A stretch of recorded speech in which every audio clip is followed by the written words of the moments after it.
Hi,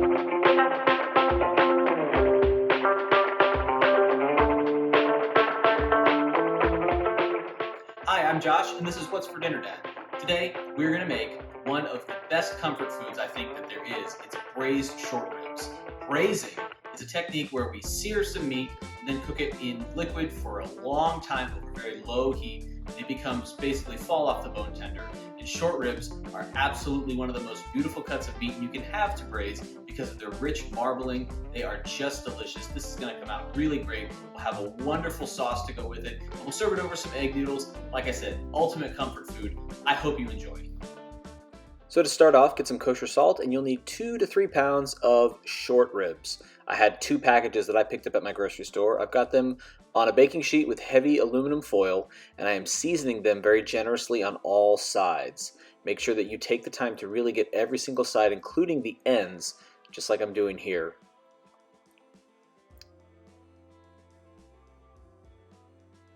Then I'll add a couple of tablespoons of vegetable oil or canola oil to a heavy bottomed pot like a Dutch oven.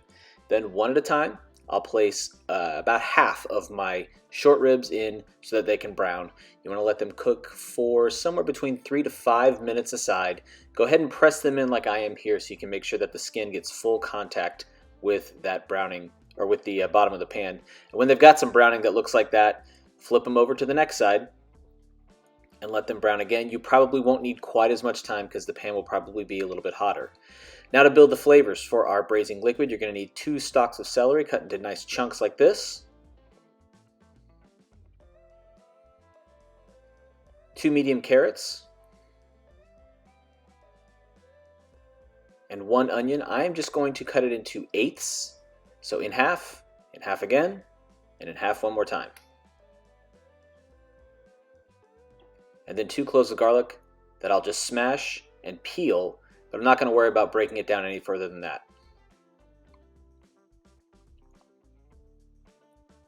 Our ribs are still browning nicely, so I'm just continuing every 3 to 5 minutes to flip them over. You can see my other batch still isn't in yet. I am working in batches. Once this batch is browned on all sides, I'll take them out. This is my second batch that's in here now. You can see my liquid is turning nice and brown as well. And if you have a little trouble keeping one of your ribs standing up to get the browning, you can hold it in place, you can maneuver it around in the pan just so it leans against the side like I did right here. That's a little bit better. And once it's browned on all sides, go ahead and remove all of your ribs and set them back on your original plate. You see that beautiful browning there. It's time to add your vegetables. Stir them around in that nice fatty liquid that you've had from the browning. Takes just a couple of minutes. Once they've sweated nicely, season them with salt.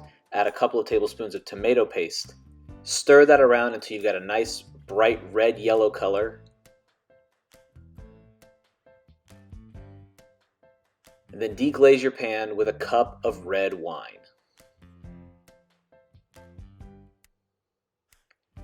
Let that come to a nice simmer after a couple of minutes, then add 3 cups of beef stock. Store-bought, homemade, either one's fine. You want to make sure it's low sodium. Once you've got your beef stock in, add your short rib pieces back in one at a time. Add a couple of bay leaves, a few sprigs of thyme and rosemary that I've tied together that makes it easier to get out once the braising is over. Cover that into the oven at about 250 degrees for about 3 hours. Once that's done, it should look like this. You'll know that it's ready when you can take a knife and submerge it into one of your pieces of short rib and it comes out cleanly. Now I'm just going to take out my herbs and then I'll take out my short ribs one at a time. Then I'm going to take my sauce and with an immersion blender, I'm going to blend it up. This will process all of my vegetables that have cooked in there. You can also strain them out and just keep the liquid, or you can throw this all into a blender. Just be careful because it is hot. Once it's blended up and homogenized,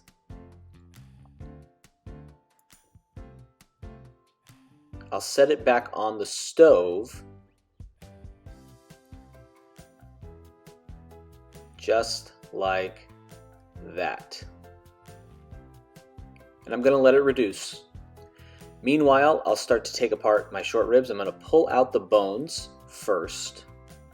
Very satisfying work. Once you've braised them long enough, they should pull right out just like this. And then I'm going to pull the fatty backs off of them because that's really sinewy and tough and I don't want any part of that. But there is a little bit of meat on there, so I take the time to just pull those little bits of meat off and then discard the rest of it.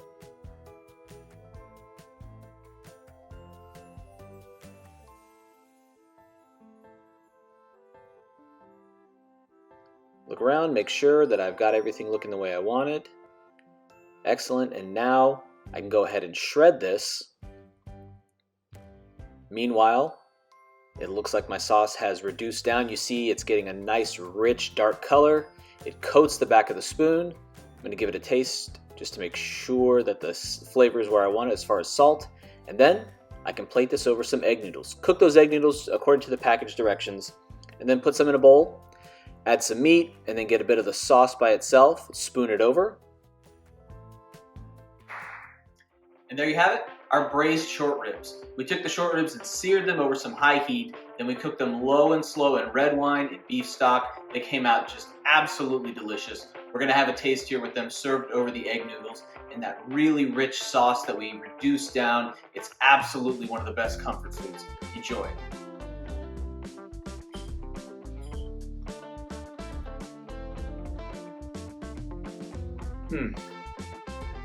It's so rich and comforting, unctuous from the meat flavor, and the egg noodles just go so well to complement this.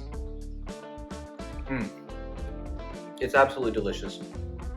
I hope you enjoy it. I'm Josh, and this is What's for Dinner, Dad. If you found this episode helpful, saw something useful, or want to try a recipe, please like, share, and subscribe. Follow on social media for updates and to ask questions. I'm Josh, and this is What's for Dinner, Dad.